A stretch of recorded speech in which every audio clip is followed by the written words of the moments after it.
Olá, muito boa tarde. Descrevem-se cenários dramáticos nos hospitais por causa do crescimento imparável de doentes Covid, a exigir que cada um de nós faça o que está ao seu alcance, impedir a propagação da doença. Um tema que vai marcar o comentário de hoje de Eunice Lourenço, chefe de redação da Renascença. Será daqui a pouco, depois de mostrarmos as intervenções do Papa, nomeadamente no oitavário de oração pela unidade dos cristãos. Cari fratelli e sorelle, buongiorno.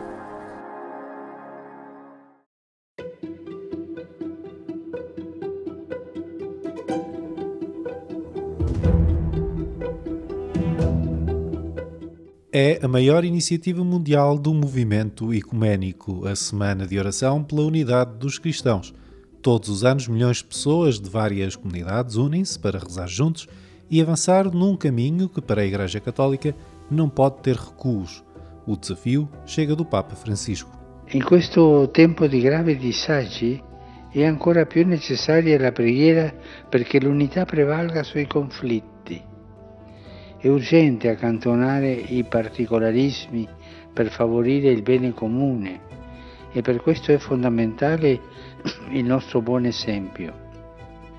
È essenziale che i cristiani proseguano il cammino verso l'unità plena, visibile. Quest'anno il tema si rifà al monito di Gesù: rimanete nel mio amore, produrrete molto frutto. E lunedì 25 gennaio concluderemo con la celebrazione dei Vespri nella Basilica di San Paolo fuori Limora, insieme con i rappresentanti delle altre chiese e comunità cristiane presenti a Roma.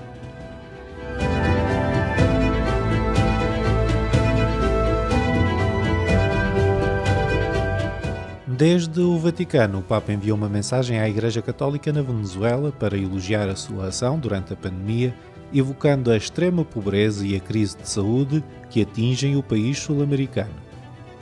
Les agradezco el testimonio de amor y de servicio a los hermanos y hermanas venezolanos, manifestado en su atención a los enfermos, a quienes han llevado la fuerza de la palabra de Dios y la Eucaristía, manifestado en su acompañamiento al personal médico, paramédico y voluntarios que asisten a los pacientes en esta pandemia, en su diligencia por socorrer a los pobres y excluidos, por aquellos que carecen de lo necesario para sobrevivir y salir adelante dignamente. Gracias por todo esto. E non dimenticatevi di pregare per me. Arrivederci. Em Santarém, o Mais Coração é uma porta de abrigo aos mais carenciados.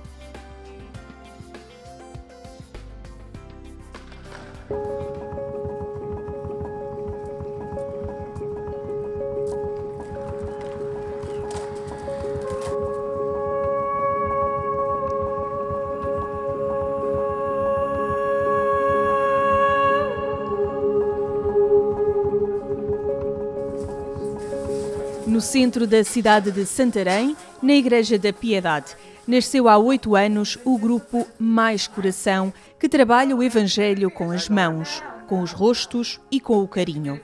Estes voluntários dedicam parte do seu tempo a auxiliar os mais fragilizados da sociedade. 2 vezes por semana, confeccionam refeições para aqueles que sofrem as agruras da vida. O Grupo Mais Coração nasce em 2013 porque a comunidade e as pessoas que habitualmente olham para os outros perceberam que havia na cidade pessoas com dificuldades, nomeadamente alguns sem abrigo, e pessoas não sendo sem abrigo tinham muitas dificuldades. Os sem-abrigo recorrem ao abrigo da Igreja porque um grupo de leigos percebeu que existia na cidade muitas pessoas com dificuldades. A missão da Igreja, além de nos enriquecer o espírito e a alma, também costuma dizer que não se consegue evangelizar estômagos vazios. Portanto, primeiro o conforto alimentar, digamos assim, é primeiro e é obrigatório para que depois possamos chegar à alma e possamos chegar ao coração das pessoas. Até março de 2020, a refeição era servida no salão, mas com a pandemia, as refeições passaram a ser entregues na porta lateral da igreja em sistema take-away por razões de segurança. Este grupo sempre teve a consciência de que isto é um projeto, é um grupo da igreja, nomeadamente da Igreja Local de Santarém, em que toda a igreja, todas as pessoas desta comunidade se sentem participantes deste projeto. Uns dando o seu tempo, a sua disponibilidade na confecção, na distribuição, no acompanhamento destas pessoas e outras que nos dão os alimentos que confeccionamos e distribuímos. Soube desta associação Mais Coração e vim através de uma senhora que trabalha no Centro de Saúde de Santarém. Ela informou-me, eu fui a uma primeira reunião em setembro e comecei a trabalhar cá precisamente para ocupar o meu tempo e fazer alguma coisa de útil para as pessoas, não é? Aqui ajudo na cozinha, portanto na cozinha para preparar os alimentos. Há uma senhora que está acima de mim que tem as reservas de todo do que vai fazer, do que se perspectiva fazer, da refeição que se faz e eu preparo tudo o resto, as batatas para a sopa, as cenouras, as couves, etc, etc, preparo isso tudo.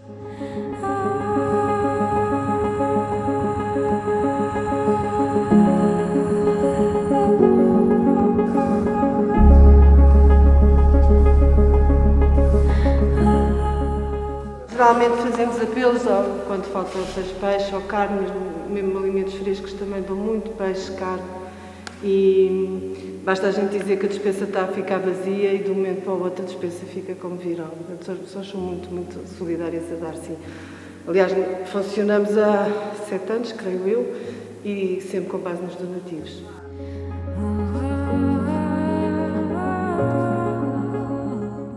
Atitudes e gestos que colocam em prática o Evangelho. Mas, enquanto grupo, estes voluntários são intermediários e o rosto da comunidade. Todos colaboram de múltiplas formas. Para além das refeições, o Mais Coração distribui mensalmente cabazes de ajuda alimentar a cerca de 25 famílias carenciadas, que representam apoio a cerca de 100 pessoas. Tudo aquilo que nós damos aos outros são bens que nos dão a nós. Muitas vezes, a maior parte das vezes, não sabemos quem nos dá os alimentos. Durante o dia, tocam a campainha, a esta porta onde eles vêm também buscar os seus alimentos. As pessoas, anonimamente, deixam um saquinho e dizem, é para o Mais Coração. E isto acontece há quase 8 anos. Fazemos 8 anos em março.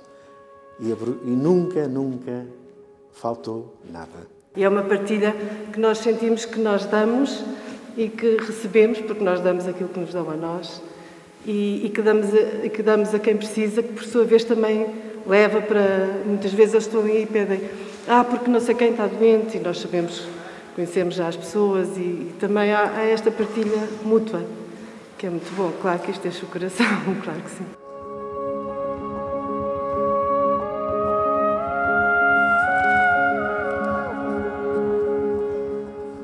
Desempregada devido à pandemia, Teresa Lourenço é uma das pessoas que recorre ao Mais Coração para levar o seu cabaz alimentar. Eu já aqui venho há algum tempo, agora de momento eu estou desempregada por causa desta situação que se está a passar.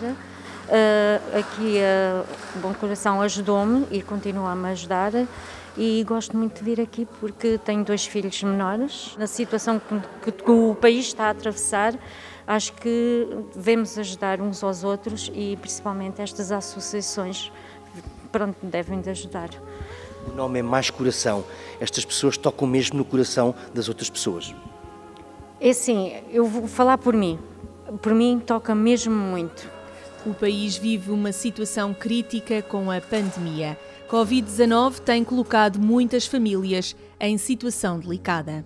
Mas o Mais Coração é um ombro amigo para estas pessoas, mesmo ao nível da prevenção do contágio. As equipas jovens Nossa Senhora organizaram-se e juntaram-se ao Mais Coração para distribuírem uns kits que contêm máscaras descartáveis e frascos de gel para ajudarmos as pessoas que frequentam Mais Coração a ultrapassar esta fase de pandemia da maneira mais segura possível e queríamos garantir que mesmo as pessoas mais desfavorecidas conseguiam sobreviver à pandemia. A doutrina social da Igreja enquadra-se precisamente neste tipo de apoio às pessoas que realmente não têm nada ou que têm muito pouco e que nós podemos dar.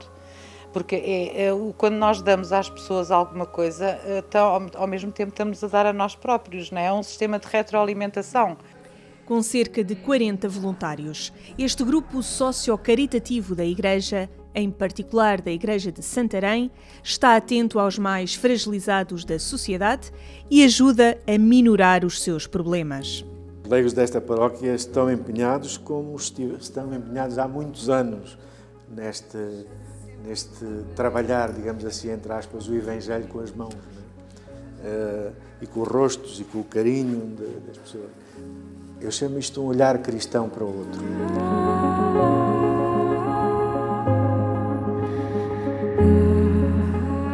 Um olhar cristão para a pessoa do lado.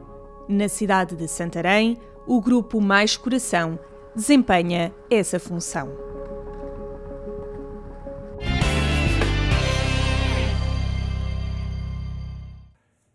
Acompanhe estes e outros temas no portal da agência Eclésia. Falamos agora com Eunice Lourenço, chefe de redação da Renascença. Cumprimento. Boa tarde, Eunice. Olá, boa tarde. Obrigado por estares connosco. A situação na saúde, nos cuidados de saúde, é o ponto de partida para esta conversa, e nomeadamente esse apelo que a Ministra da Saúde fez no Parlamento na terça-feira. Por favor, ajudem-nos todos. Que grito foi este?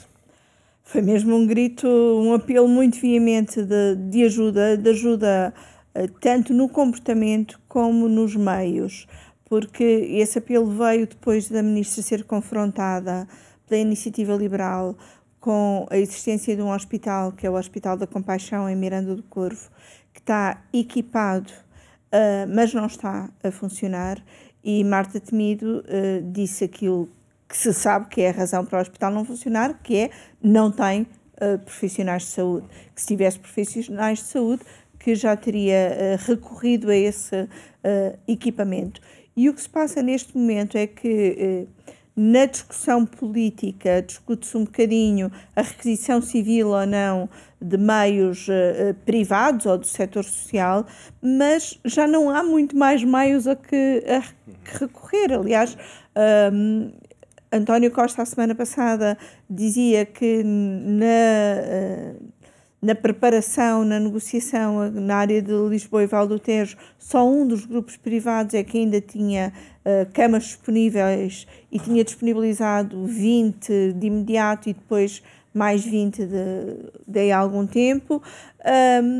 Nós tivemos uma entrevista recente com o coordenador dos cuidados intensivos, que também dizia isso, que no privado não há muito mais capacidade para, sobretudo, tratamento de situações graves, e admitia que, em alguns casos, poderia haver requisição de profissionais, mas o que se passa é que, seja no setor privado, seja no setor público, já percebemos que está a esgotar-se, seja no setor social, toda a gente parece estar a esforçar-se, mas não há como dar vazão a tantos doentes.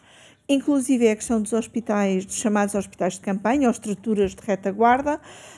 Em Portimão começou a funcionar, o de Lisboa foi remontado, mas também tem falta de profissionais, e servem sobretudo não para tratar os doentes graves, mas para aliviar os hospitais de doentes menos graves, de forma a ocupar mais camas de hospital com os doentes mais graves. Estamos numa situação em que logisticamente deve ser muito complicado de gerir, e que deveria ter tido aqui de facto uma previsão, uma antecipação logística. O erro está aí? Provavelmente está, mas há aqui tantas coisas que nós não sabemos, inclusive é sobre o comportamento do vírus. O que parece, e o que vários responsáveis, tanto sanitários como regionais, assumem, é que, de facto, o Norte preparou-se melhor, mas até atribuem isso ao facto do Norte ter tido um primeiro impacto, logo desde a primeira vaga, muito mais forte. Agora deveríamos ter alguém a pensar, ter equipas a pensar vários cenários e o que fazer em vários cenários, um bocadinho planeamento de cenários de guerra, em que tem de sempre se prever o pior, esperando que não seja preciso lá chegar. Neste caso, as previsões que vão acontecendo, nomeadamente nas reuniões de especialistas, rapidamente são ultrapassadas. Sim, é isso que estamos também agora a assistir, que é, tivemos uma reunião das chamadas reuniões do Infarmed na semana passada, em que as previsões feitas nessa reunião foram ultrapassadas no próprio dia, têm sido ultrapassadas todos os dias, e só vamos ter uma nova reunião do Infarmed, pelo menos porque está anunciado neste momento, na próxima semana. Isso, Eunice Lourenço, é o preço político, é o preço da campanha, o preço das eleições? Não tenho a certeza se é o preço das eleições. Acho que é o preço da decisão política que tem de ser tomada, como foi desde o início, sem ter uma orientação científica que seja é isto que é preciso fazer. Não. E nós, quando assistimos às reuniões do Infarmed, percebemos que os especialistas que ali vão falar não apontam um caminho certo. Há diferentes visões, quase que como se estivéssemos a experimentar. E aquilo que o Governo fez no início de fechar escolas, de avançar para o confinamento, foi uma decisão política sem sustentação científica naquela altura. Neste momento foram tomadas mais decisões e o que acontecia antes, cada vez que nós estivemos em situações parecidas com esta, parecidas longe destes números, sim, mas parecidas no sentido de a situação está a piorar. O que aconteceu nas outras situações foi, nas reuniões eram traçados cenários, mas depois eram tomadas medidas que faziam com que aquelas previsões nunca se confirmassem. E agora estamos a assistir ao contrário. Foram tomadas medidas e, apesar dessas medidas, as previsões não só se confirmam, como estamos a ficar muito pior do que as previsões. Nós temos hoje uma entrevista ao Presidente do Conselho Nacional de Ética para as Ciências da Vida, uma entrevista à Renascença Público, que ele diz que usa palavras muito fortes. Estamos debaixo de uma tempestade, estamos numa situação semelhante a uma situação de guerra, e diz que estamos a viver um perigo muito grave neste tipo de cenários, que é perdeu-se lucidez no comando, seja no comando político, seja no comando sanitário. E é preciso recuperar essa lucidez, recuperar condições de decisão e recuperar, dentro daquilo que seja possível neste momento, condições de antecipação. É de facto uma urgência, até porque começam a haver muitas vozes de comando, não é? Autarquias, enfim, as medidas vão-se tomando de forma muito segmentada, não é? Vão-se tomando de forma muito segmentada. Em alguns casos, até é bom que sejam tomadas de forma segmentada, porque, como já vimos ao longo deste tempo, há cenários também muito diferentes, sim, às vezes dependendo dos locais, e é bom que haja capacidade de decisão local para correr mais rapidamente e até para decidir mais rapidamente. Mas estamos também, do ponto de vista global, nacional, eu lembro-me que nós chegámos a ter conferências de imprensa diárias. Neste momento, nem semanais, temos conferências de imprensa da Direção-Geral da Saúde. Esteve temos prevista temos números só. Isso. E esses números estão, como o Primeiro-Ministro já dizia na semana passada, parece que estamos anestesiados com os números e não podemos estar. É preciso agir, mas também é preciso, como já disse, citando, sim, o Presidente do Conselho Nacional de Ética, é preciso lucidez. Uma referência à campanha eleitoral. Apesar deste drama todo, decorre a campanha eleitoral por vezes com casos enfim, e não com debate de ideias. Isso que é que diz também da atividade política, da capacidade das lideranças que deveriam ter para, sobretudo nesta situação de pandemia, colocar a fasquia do debate noutro patamar? Eu acho que, em relação à campanha eleitoral, há duas coisas diferentes. Uma é o exemplo. É até que ponto a classe política está ou não a ser contraditória entre aquilo que pede e aquilo que faz. E ao manter-se determinados tipos de ações políticas, seja candidatos a visitarem escolas ou centros, lares de idosos, ainda que seja ficando à porta, seja, num extremo, fazer jantares com 170 pessoas, isso dá um sinal completamente contraditório para a população em relação àquilo que lhe é pedido. Depois acaba por se discutir um bocadinho se este ou aquele fez isto bem ou não, deslocando o debate daquilo que é essencial, e acho que há questões importantes nesta eleição presidencial e puxando aqui um bocadinho a brasa à sardinha das rádios, acho que nisso o debate das rádios que decorreu no início desta semana foi um momento importante para discutir questões que importam numas eleições presidenciais, nomeadamente o entendimento de cada candidato sobre os seus poderes ou sobre o sistema de justiça. Sem dúvida um debate que vale a pena ouvir de novo, ou ver de novo, está disponível também nos sites das 3 rádios, para aí sim tomar conhecimento de ideias de cada um dos candidatos, ou de quase todos, menos um, não é? Porque houve um que faltou. Que escolheu não ir. Escolheu não ir, exatamente. Eunice Lourenço, muito obrigado por ter estado aqui a fazer o comentário da semana que temos sempre no programa Eclésia.